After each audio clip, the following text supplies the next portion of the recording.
After the rapture, there will be great chaos. And these are the 5 immediate events after the rapture. Malamang nakakarinig na po kayo ng ilang mga lessons or preachings regarding this, but I would like to present it sa inyo ng more accurate at saka talagang nakaayos, no? Dahil I think na-present ko rin dati pero hindi po ganun kaayos. Basta, anong tawag kasi dito? Basta ganun lang. Basta sinasabi lang kung ano yung lumalabas sa bibig, ganun lang. Pero maganda rin naman po dahil alam ko naman po rin yung sinasabi ko sa biyaya ng mahal na Panginoong Heso Kristo. Siyempre, no? So, unang-una po, number 1, ito po siya. Meron pong magaganap na instant disappearance of all believers. The instant disappearance of all believers. Ang biglaang pagkawala ng lahat ng mananampalataya.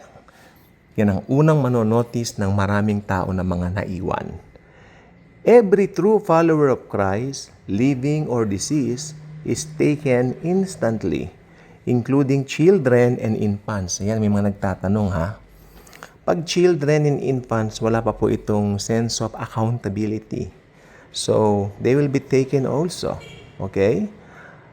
No warning, no trace left. Leaving families, communities, and nations confused and broken. Ibig sabihin, confused yung mga kamag-anak. Tapos, nagtataka nasaan yung mga kamag-anak natin or kamag-anak namin, sasabihin nila bakit nawala sila. Kasi pag nag-disappear na po tayo, great chaos will follow immediately. Dahil iba't iba po ang reaksyon ng mga tao kapag ka naninervyos, kapag ka dinadapuan ng matinding takot, di po ba? Ngayon, dito po tayo sa point number 2, global chaos and total collapse. Okay? Society unravels overnight because leaders, workers, doctors, teachers, and service providers vanish. Accidents, disasters, economic collapse, and panic is spread as people struggle to understand what happened and how to survive. Iba't iba ang reaksyon ng mga tao. Makikita po nila mga eroplano nagbabagsakan na minamaneho ng mga born again. Mga train na minamaneho ng born again, mag-uumpukan, magsasalpukan, madi-derailed. And then, ang mga sasakyan na minamaneho ng mga mananampalataya ng Panginoong Jesus, magkakabangga-banggaan po. Ganyan po ang mga mangyayari. So, magkakaroon ng parang, wow! Talagang total chaos, talagang, wow, kakaiba po talaga. At napakagulo po ang mga tao. Can you imagine a person na nasa katinuan ng pag-iisip bago mag-rapture, tapos bigla siyang, total shock. Nasubukan na po ba ninyo ang ayos-ayos ng lahat and then na-shock kayo? Takot na takot kayo? Kami po, naranasan na po namin yan. Nung muntik nang bumangga yung jeep namin. Oo, nakikinig pa ako ng music noon no? Sa aking, sa aking headset. Tapos biglang muntikan na, pero nailihis naman sa awa ng Panginoon yung jeep. Naligtas po naman kami. Alam nyo, di ba, kalmado ka, in one time, kalmado ka. Tapos, pag nangyari po yun, talagang mararamdaman mo yung mga, yung, ang tawag doon, makalamnan mo, naggagalawan. Talagang takot na takot ka. Tapos, yung ibang mga tao during that time naman, ang mangyayari, hindi nila alam, magsisisigaw sila dito po sa labas. Takbo dito, takbo doon. Nasaan ang mga anak ko? Nasaan ang mga magulang ko? Nasaan silang lahat? Hindi po ba? So, there's a great chaos. Cannot be explained ng mga tao. Okay? So, kaya pasok po rito ang point number 3. The Antichrist rises to power. Okay? A charismatic, persuasive leader steps forward, promising peace, order, and solutions to every crisis. He unites nations, gains total trust. Gains total trust. Wow. And presents himself as the world's only hope. Naku po, delikado yan.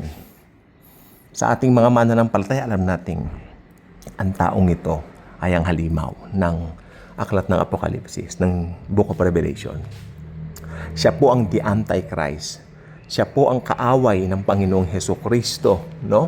I-oppose niya ang Panginoong Jesus, no? At he will mimic the Lord Jesus in every way, in every manner, in order to deceive the people, no? At talaga naman ang mga tao, totally hahanga po dito.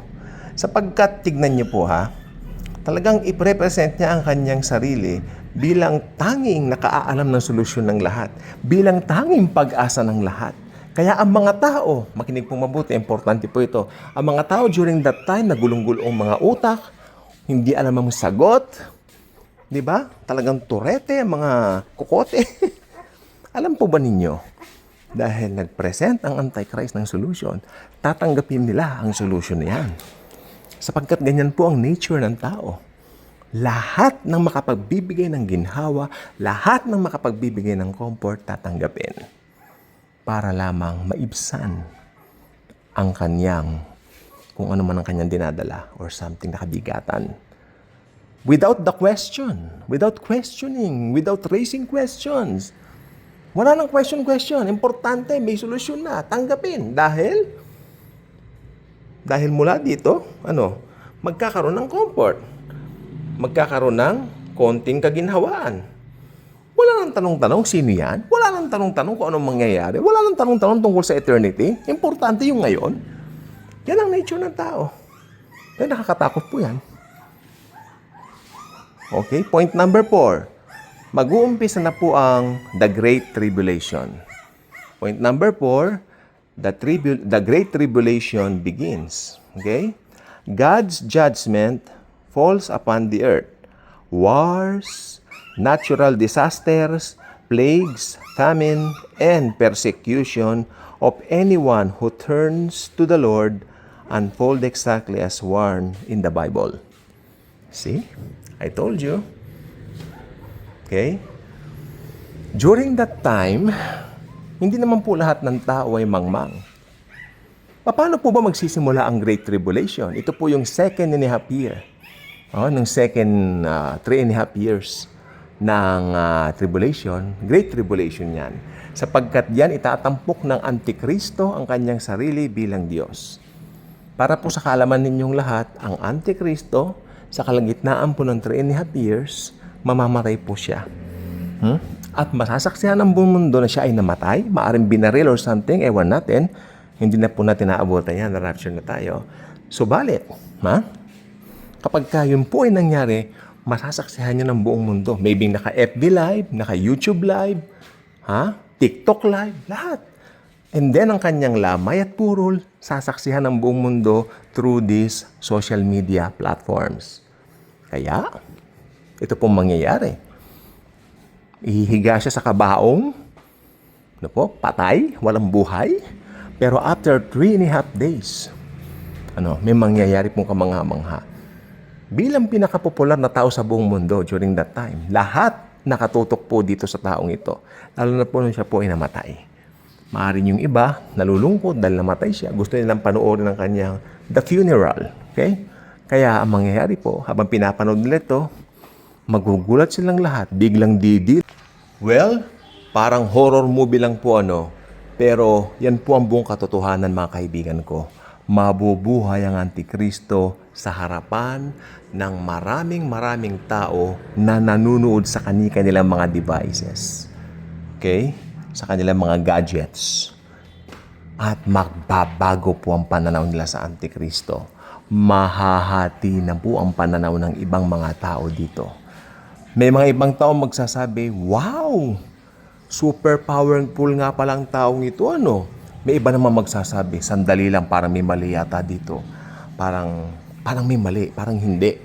And then, ito na po, magkakaroon na po ng pagkakataon yung ibang mga tao na tignan yung mga Biblia na naiwan ng mga mananampalataya. At babasahin nila, pag-aaralan nila. After ilang panahon, konting panahon lang naman po, magkukonclude sila na yung taong nabuhay na yon during that time ay walang iba kundi ang Antikristo ng Biblia. At nakakalungkot na nasasaksihan na po nila ng kanilang mga mata ang mga lahat ng bagay na yon by refusing to accept the Lord Jesus Christ during the church age. Kaya yun po ang masaklap, yun po ang malungkot. Kaya the best way na maging believer ng Lord Jesus ay ngayon pong church age. Okay? Dahil matindi po ang mangyayari, pag nabuhay na po siya, dire-diretso siya dito sa third temple, tatanghalang kanya sarili, I am God. Ayan ang sasabihin niya. And then, yung mga ayaw magpasakop dun sa kanyang pamumuno, ay ipapatugis niya. Okay? At syempre, para magkaroon ng alliance sa kanya, lahat i-require niya na magpatatak ng kanyang tatak. 666. Okay? So, nagsimula na po ang Great Tribulation during that time. Susunod na punto po natin, spiritual blindness and delusion. Again, spiritual blindness and delusion. Those left behind are given over to a strong delusion. They refuse the truth, believe lies, and harden their hearts against the Lord. Even as signs and judgments multiply. Masaklap. Kahit mag-multiply ang kanilang judgment, ayaw pa rin nilang maniwala sa Panginoon during that time. Okay? So, dahil ito po yung mga tao, makinig po mabuti, no? Ito po yung mga tao na gusto nila magpatuloy yung comfort ng kanilang buhay. Malamang dahil dito po sa church age, they have a comfortable life. Kaya pag sumapit po yung panahon na yun na parang masya-shake yung foundation ng kanilang mga minimiti, ninanais sa buhay, pero alam naman nila, may pag-asa naman sila, yung Antikristo nga na hindi naman nila alam na ibubulid sila sa Gehenna. Because during that time, ang nasa mind lang ng mga unbelievers na ito ay yung pandito lang po sa lupa. Kaya para sila po ay maging safe sa kanila pong mga mithiin, sila po ay susunod doon sa requirement na magpatatak ng halimaw, ang 666. Para patuloy pa rin silang makabili, patuloy pa rin silang makapunta sa mga shopping malls, makakain, magpatuloy ang komportableng pamumuhay. Pero hindi po nila alam, ito ay pansamantala lamang sa loob lamang ng 3.5 years. Sapagkat right after that, matatapon na po sila sa dapat nilang pagtapunan. Ano po? So, yan po ang gusto ko pong banggitin po sa inyo. No? Dahil ito pong lahat ng ito ay talagang nakatakda na pong mangyari. Mangyayari po pagkatapos po ng rapture. Tayo naman po magpapasalamat po tayo dahil alam natin ang ating kumpiyansa, si Jesus Christ. At meron tayo, dahil sa Kanya, meron tayong blessed hope. Okay? Ang blessed hope po natin ay ang araw po ng rapture.